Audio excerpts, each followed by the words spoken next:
Welcome back, ladies and gentlemen, and to move to our sports news, the daily successes of Egyptian sports champions around the world, and these include champion Basant Hamida's achievement that qualified for the World Championship in Athletics 2023 after winning silver and bronze at the Bologna Forum in Switzerland.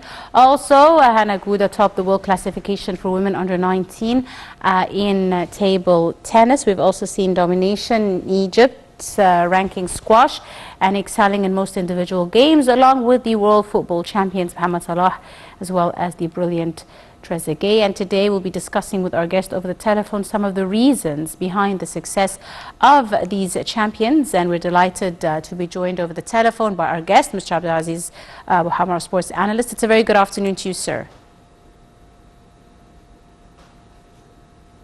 Hello?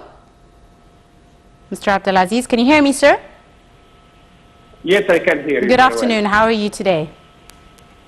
Fine, thank you very much. Right. Let me start by asking you, Mr. Abdulaziz, what do you see, as a secret to some of the success, especially of specific athletes, of individual games in Egypt, especially amongst world championships in different fields? Well, we're so proud, to be honest, to see a lot of Egyptian professionals in all sports, driving their way upward, and it's very good for Egypt sport, and they are like our sporting ambassador everywhere in the world.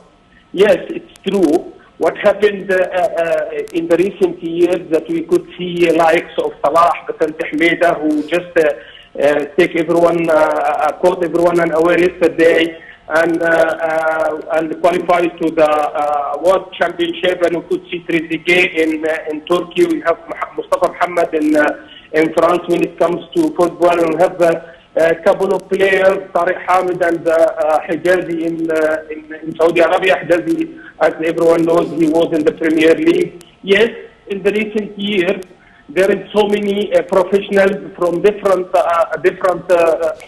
sports that representing Egypt, and it's a good thing. It's really a good thing. Indeed. We've seen lots of superstars, especially that you mentioned, soccer and football. We've seen Trezeguet, as you said, of course, the legendary as well, Egyptian player Mohamed Salah. Why don't you see that there are many more Egyptians, making it out there, especially with regards to football?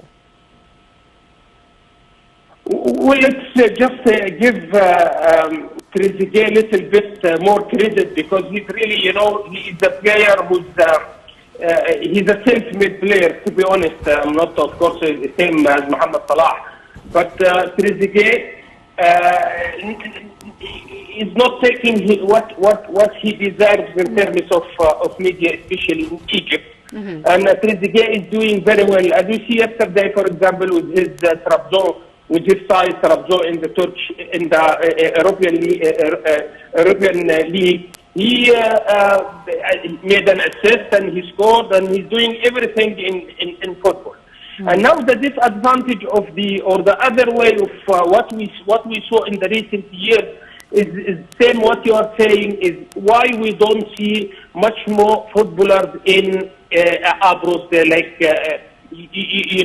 why no more football. In fact, the disadvantage here, which I'm talking about, is all these players are driving their way, through on their hand, let's say. So there's no project. There's no one is helping them out. And we could see, like Trezeguet, Coca, whoever.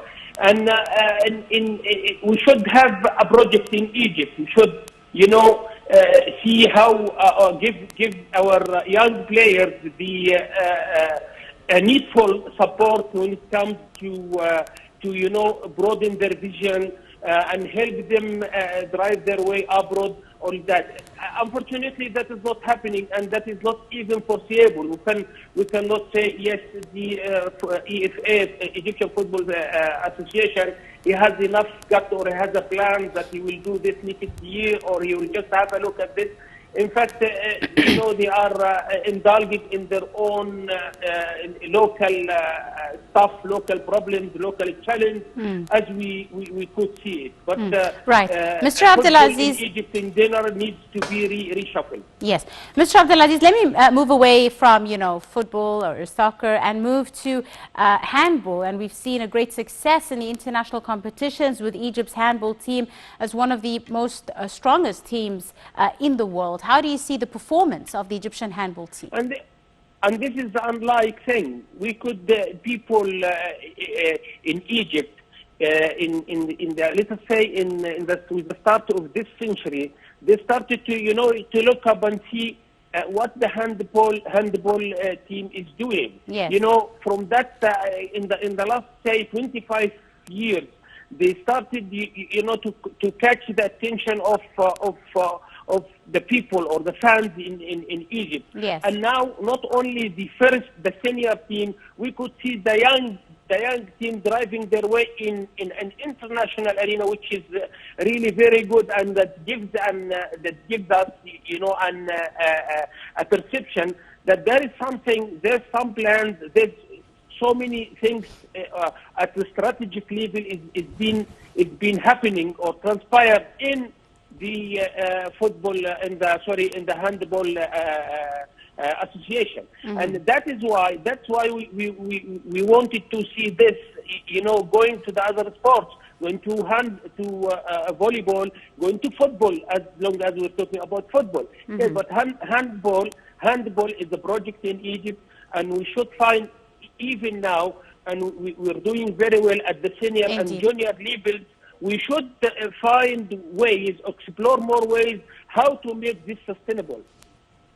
Indeed, right. Mr. Abdulaziz, now let's move from team sports to individuals.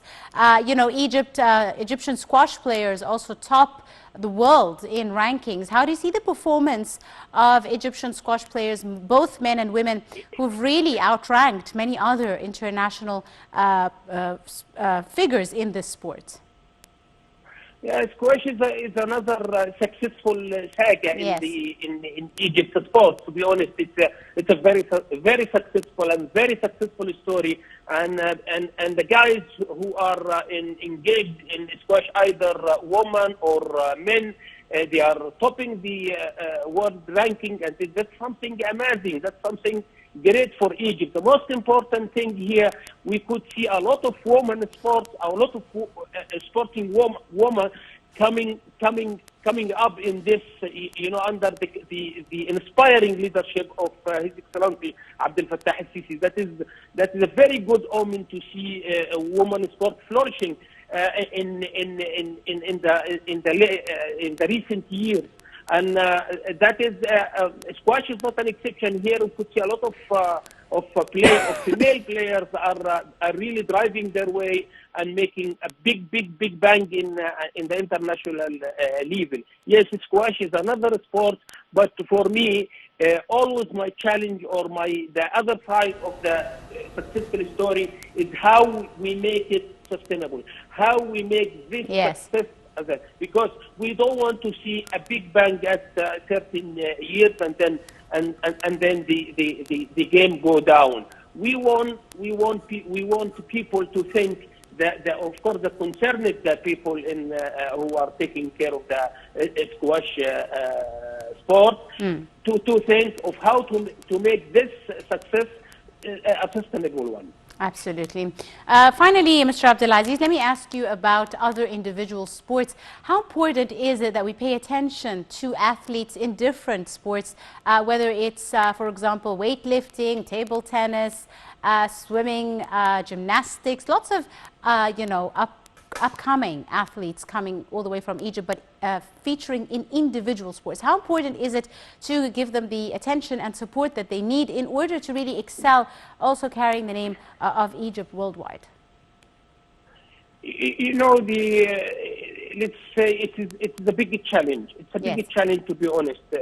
In the recent years, we could see a lot of individual sporting that come up just out of the blue at the international level.